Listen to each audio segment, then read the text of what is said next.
జై శ్రీరామ్, వందే మాతరం. హిందూ బంధువులందరికీ నమస్కారాలు. ఒక 20 ఇయర్స్ బ్యాక్ 20 ఇయర్స్ బ్యాక్ వెళ్దాం.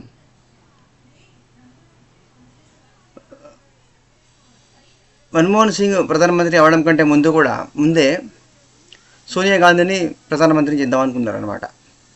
దానికి ఏ సిగ్గుమొహమాటం అనేది లేకుండా అప్పుడు ప్రధాన కార్యదర్శిగా హరికిషన్ సింగ్ సుర్జిత్ వాలా, హరికిషన్ సింగ్ అనేవాడు ఉండేవాడు సిపిఐఎం ప్రధాన కార్యదర్శిగా.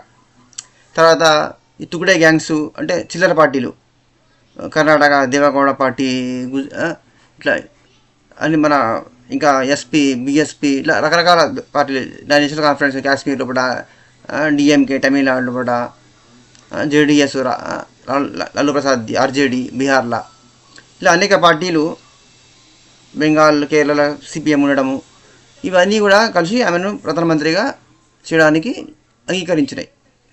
రెడీ అయిపోయింది మొత్తం. వాళ్ళంతా లెటర్ పట్టుకొని పోయి అప్పుడు ప్రెసిడెంట్గా ఏపీజే అబ్దుల్ కలాం గారు ఉన్నారు ప్రెసిడెంట్గా.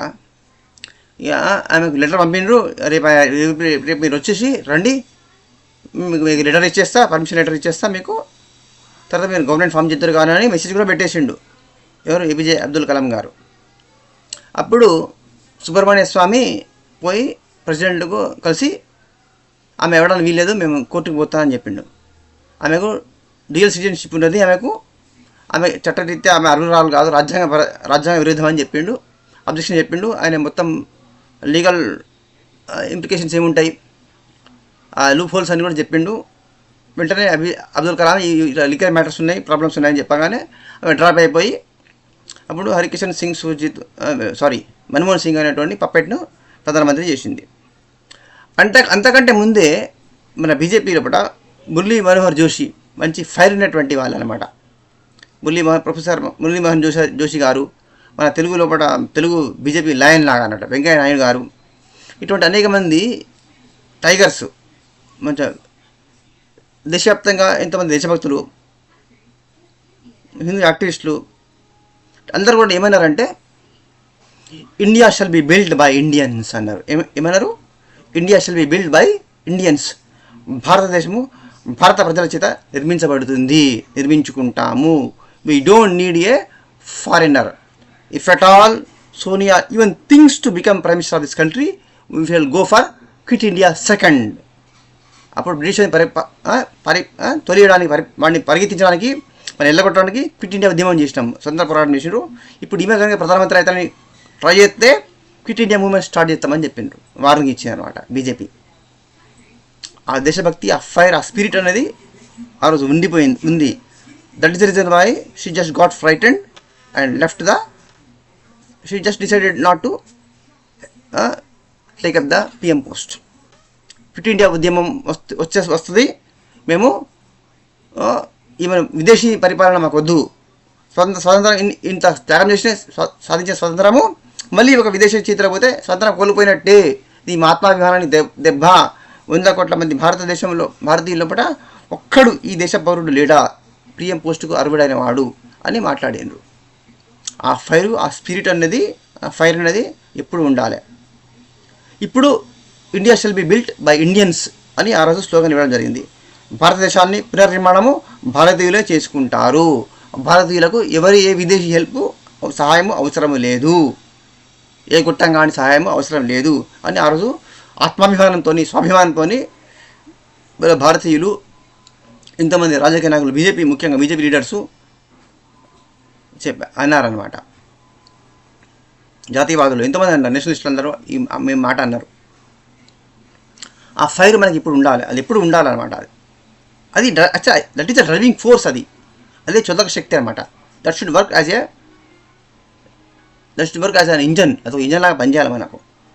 ఇప్పుడు ఎందుకు ఇవంతా ఈ ఇంట్రొడక్షన్ ఎందుకు చెప్పానంటే, all the time if you simply go on depending on FDI foreign direct investment మీదనే మనం డిపెండ్ అవ్వాలి, వాళ్ళే మనకు వచ్చి ఇన్వెస్ట్ చేయాలి, అప్పుడే మన ఎకానమీ డెవలప్ అవుతుంది అని, if you go on seeking for the others help, for others investment, how you are going to make progress? ఇది ఒక ఒక ఒక అభివృద్ధి చెందాలనుకునే దేశానికి ఒక లక్షణం ఇదేనా? అసలు ఉండాల్సిన లక్షణం ఇదేనా? First of all know your potential. మన పొటెన్షియల్ ఏంటిది, మనకున్న ప్లస్ పాయింట్ ఏంటిది, మనకున్న సోర్సెస్ ఏంటిది, మనకున్న వనరులు ఏంటిది, రిసోర్సెస్ ఏంటిది, మనం సొంత కాళ్ళ మీద మనం ఎలా నిలబడాలి, వేరే ఏ గుట్టం కానీ ఏ విదేశీ సహాయం లేకుండా అనేదాన్ని మనం ఎగ్జామిన్ చేసుకోవాలి. భారతదేశంలో బాగా పొటెన్షియల్ ఏమున్నది? హ్యూమన్ రిసోర్సెస్, మనల వనరులు అంటున్నారు అనుకోండి. ఇది యాక్చువల్గా దట్ ఈస్ రాంగ్ టర్మ్. ఈ భారతీయ సనాతన సంస్కృతి యాక్సెప్ట్ చేయదు. సరే, ఇప్పుడు ప్రస్తుతం మోడర్న్ ఎంబీఏలో హ్యూమన్ రిసోర్సెస్ అంటున్నారు అనమాట. మనవలు కూడా యంత్రాలు లాంటి వాళ్ళే కింద లెక్క అనమాట. భారతదేశంలో ఇప్పుడు జస్ట్ లాస్ట్ ఇయర్ అయోధ్యలో రామేంద్ర ప్రారంభోత్సవం అయిపోయింది. వారి ఆలయానికి ఎన్ని కోట్ల మంది వచ్చిపోయింది ఇప్పటి వరకు? ఎంత ఫండ్ వచ్చింది, ఎంత కానుకలు వచ్చినాయి, ఎంత డబ్బు వచ్చింది? దాంతో అయోధ్య నగరమే మారిపోయిందండి. లక్షల మందికి ఉపాధి దొరికింది. ఒక్కసారి తెలుసా, స్కై రాకెట్ అనమాట. ఢిల్లీ బాంబేలో వర్లీ ఉంటుంది, బాంబే వెళ్ళిన తెలుస్తుంది. వర్లీ స్ట్రీట్లో అంత మొత్తం అన్ని ఫార్మాస్యూటికల్ కంపెనీస్, సాఫ్ట్వేర్ కంపెనీస్ ఉంటాయి. ఆ రోడ్లో ఎంత కాస్ట్ ఉంటుంది ఏరియా, అంత ఎక్స్పెన్సివ్ ల్యాండ్ అయిపోయిందండి. అక్కడ రియల్ ఎస్టేట్ అయిపోయింది.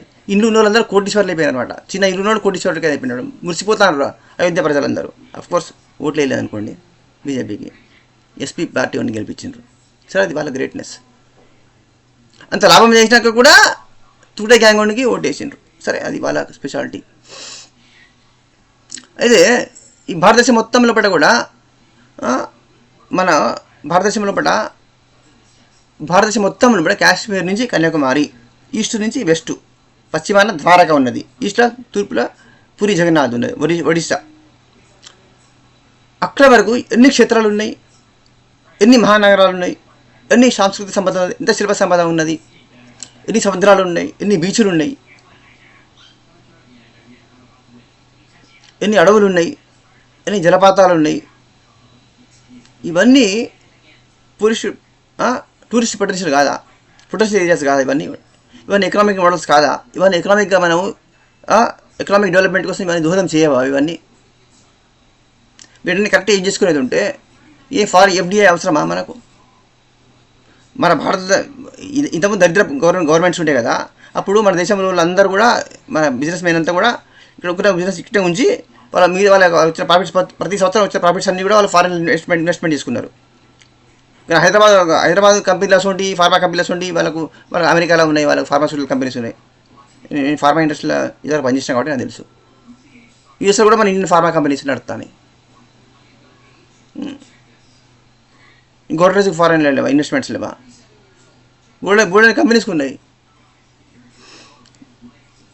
అయితే ఎఫ్డిఐస్ వచ్చినోడు వస్తాడు, పోతే రానోడు రాడు, మన ఇష్టం అండి. మనం వాళ్ళకి ఇన్ఫ్రాస్ట్రక్చర్ ఇవ్వాలి, ఫెసిలిటీస్ ప్రొవైడ్ చేయాలి, వాళ్ళు ఆహ్వానించాలి, అంతవరకు ఓకే. కానీ just depending completely on FDI is definitely not the right thing to do. That is what I meant. మనకు ఉన్న పొటెన్షియల్ ఏంటిది? హెల్త్ టూరిజం చేయవచ్చు. అమెరికాలో ఒక స్టెంట్ పెట్టాలి ఒక పేషెంట్కు, ఎన్ని కోట్ల ఖర్చు అవుతుంది? మన దేశంలో ఎంత ఎక్స్పెన్సివ్ అది. ఏదో ఇక్కడ 3 లక్షలు అయిపోతుంది. ఇంత చీప్ అయినప్పుడు అమెరికా నుంచి, యూరోప్ నుంచి ఇక్కడికి వచ్చి చేయించుకుంటలేరా? గుండె మార్పిడి, స్టెంట్లు వేసుకోవడము, కిడ్నీ ట్రాన్స్ప్లాంటేషన్, సర్జరీలు, ఈ సర్జరీ, హెల్త్ టూరిజం ద్వారా ఉపాధి పొందవచ్చు, డెవలప్ చేయవచ్చు, ఎకానమీ డెవలప్ చేసుకోవచ్చు, టూరిజం డెవలప్ చేసుకోవచ్చు. స్పిరిచువల్ టూరిజం, ఆధ్యాత్మిక టూరిజం అంటే మన పిల్గ్రిమ్ సెంటర్స్ అన్నీ కూడా, అష్టాదశ శక్తిపీఠాలు ఉన్నాయి, ద్వాదశ జ్యోతిర్లింగ క్షేత్రాలు ఉన్నాయి. ఇవన్నిటి కూడా కారిడార్స్ ఏర్పాటు చేసుకొని వాటన్నింటికి డైరెక్ట్ ప్యాకేజీ టూర్ ఇచ్చేది ఉంటే air connectivity, train connectivity, bus connectivity, special video coaches, మొత్తం 12 జ్యోతిర్లింగ క్షేత్రాలను ఇన్ని రోజుల్లో ఇంత ప్యాకేజీలో డిస్కౌంట్ అని వరల్డ్ మొత్తంలో యాడ్ ఇచ్చినప్పుడు సింగపూర్, మలేషియా, మారిషస్, సిషల్ ఐలాండ్స్ లాగా పెద్ద టూరిస్ట్ స్పాట్ ఇండియా కాదా? జస్ట్ టూరిజం సెక్టార్ మీదనే ప్రపంచంలో అత్యంత ధనిక దేశంగా సింగపూర్ మారింది. సింగపూర్ అంత రిచెస్ట్ కంట్రీ కావడానికి కేవలం టూరిజమే. అలా ఏంటిది నీట్నెస్. ఎవడు సిగరెట్ ఊచి పడేస్తే వాడు జైలు పోతాడు, పాను ఉంచినా గుట్కా ఉంచినా వాడు జైలు పంపిస్తారు వాడిని. ఇంకా సీసీ కెమెరాలు మొత్తం దేశమంతా సీసీ కెమెరాలు ఉంటాయి. సీసీ కవరేజ్ నుంచి తప్పించే ఛాన్స్ లేనే లేదు. సింగపూర్ వెరీ నీట్నెస్ 100% నీట్నెస్ అది ఆకర్షించింది అనమాట. ఆ ప్లస్ పాయింట్తోనే సింగపూర్ రిచెస్ట్ కంట్రీ అయింది, వెరీ రిచ్ కంట్రీ అయిపోయింది అనమాట. మరి అది మనం నేర్చుకోవచ్చుగా. స్వచ్ఛ భారతాన్ని నరేంద్ర మోడీ గారు చెప్పగానే ఈతా చేసిండు కాంగ్రెస్ వాళ్ళు. 60 ఏళ్ళ బట్టి మేము మురికిలో పెట్టినాము, మురికి దేశం చేసినామని సిగ్గుపడాల్సింది పోయి వాళ్ళు సిగ్గుపడలేరు వాళ్ళు. ఎందుకంటే వాళ్ళకి మనుషులు కాదు కదా, వాళ్ళ మనిషి లక్షణాలు లేపడలేవు. ఈయన హిహి స్వచ్ఛ భారత్ చేస్తారట అని ఎగిరించుకుంటూ వెక్కిరింతగా ఆ యొక్క దరిద్రపు గుట్కా కంపుతో మాటలాడారు పార్లమెంట్లో. నేను చెప్తున్నాను, పార్లమెంట్లో సంస్కారం లేనటువంటి ఈడియట్స్ ఎంతమంది ఉన్నారో వాళ్ళు మాట్లాడిన మాటలు అంటున్నాను నేను. గుండా రాజ్యం నడిపించింది, మొత్తం మాఫియా రాజ్యం నడిచింది వాళ్ళ కాలంలో కూడా. ఇది మనం టూరిజం కాన్సన్ట్రేషన్ చేసి, స్పిరిచువల్ టూరిజం కాన్సన్ట్రేషన్ చేసి, హెల్త్ టూరిజం కాన్సన్ట్రేషన్ చేసేది ఉంటే ఇండియాను 100% ఎంప్లాయ్మెంట్ వస్తుంది, 100% ఎకానమీ డెవలప్ అవుతుంది. ఎఫ్డిఎస్ మీద మనం ఇన్వెస్ట్మెంట్ ఆశపడాల్సిన అవసరం లేదు, ఎఫ్డిఎస్ రావాలని డిపెండ్ అవ్వాల్సిన అవసరం లేదు. In fact we can invest in other countries. అంతగా ఎకానమీ పుంజుకుంటుంది. కానీ అంతకన్నా ముందు ఇంకొకటి అవసరం ఏంటి ఉంటుందంటే లా అండ్ ఆర్డర్ను ప్రొటెక్ట్ చేయాల్సిన అవసరం ఉంటుంది. లా అండ్ ఆర్డర్ కనుక లేకపోతే, సెక్యూరిటీ కనుక లేకపోయేది ఉంటే ఏది క్లిక్ కాదు. బిజినెస్ ఎకానమీ డెవలప్ కావాలని ఏ దేశంలోనైనా కూడా అక్కడ లా అండ్ ఆర్డరు ప్రాబ్లం ఉండకూడదు. క్రైమ్ తగ్గిపోవాలి.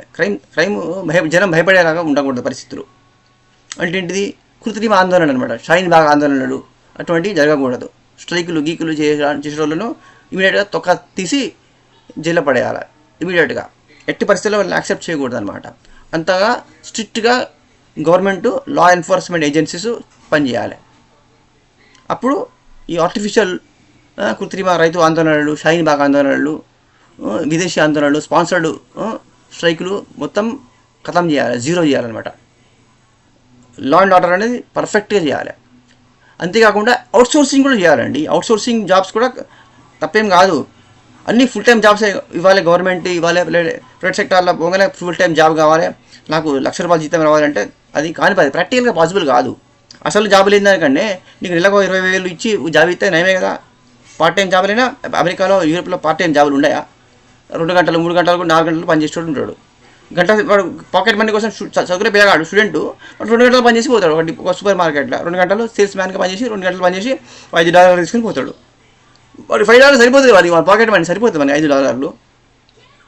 ఆ చుట్టూ మంచి పనులు ఎందుకు నేర్చుకో? మనం అమెరికా నుంచి మంచి నేర్చుకోవచ్చుగా, అది నేర్చుకోము. దరిద్ర లక్షణాలు నేర్చుకుంటారు అన్నమాట. ఏంటిది, డ్రగ్స్ వాడడము, చిరిగిపోయిన జీన్స్ చేసుకొని అది ఫ్యాషన్ అనుకోవడము, పబ్బులు గబ్బులు ఇవి నేర్చుకుంటారనమాట మన యూత్.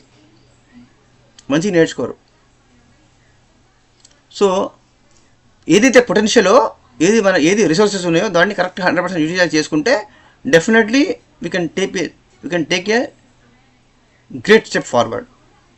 మనం కంపేర్ మనం అత్యంత కెన్ బౌన్స్ బ్యాక్, దానిలో డౌటే లేదు. అయితే లా అండ్ ఆర్డర్ ఎన్ఫోర్స్మెంట్ అనేది చాలా చాలా ఇంపార్టెంట్. మన తుకుడే గ్యాంగులు, షాయిన్ బాగులు మళ్ళీ ప్రయత్నాలు జరుగుతున్నాయి. ఎందుకంటే బంగ్లాదేశ్లో కూడా పప్పెట్ గవర్నమెంట్ వచ్చింది. ఆ యూనిస్ అనేటువంటి అని ఒక చెత్తగాడు అమెరికా పెట్టింది కదా, ఇన్స్టాల్ చేసింది కదా బంగ్లాదేశ్లో కూడా. మళ్ళీ అక్కడి నుంచి టెర్రరిస్టులను పంపించే అవకాశం ఉంటుంది. కంపల్సరీ పంపిస్తారు, ఎందుకంటే అమెరికా ప్లానే అది. అయితే ఏంటంటే zero tolerance. Central government request state government ఇలాగో అక్కడ వాళ్ళ ప్రో ఉన్నది కాబట్టి మనం we cannot expect anything from them. Central government zero tolerance చూపెట్టాలి, 100% స్ట్రింజెంట్ లాస్ను తీసుకోవాలి, ఇంకా తీసుకురావాలి, ఇంకా టైట్ చేయాలి. ఇంకా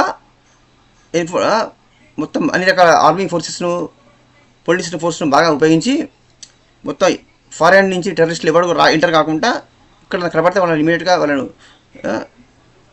షూట్ ఎట్ సైట్ ఆర్డర్స్ ఇచ్చేసి దేశాన్ని కాపాడాల్సిన అవసరము ఉంది.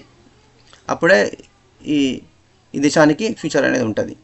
Please share and subscribe. జై శ్రీరామ్, వందే మాతరం.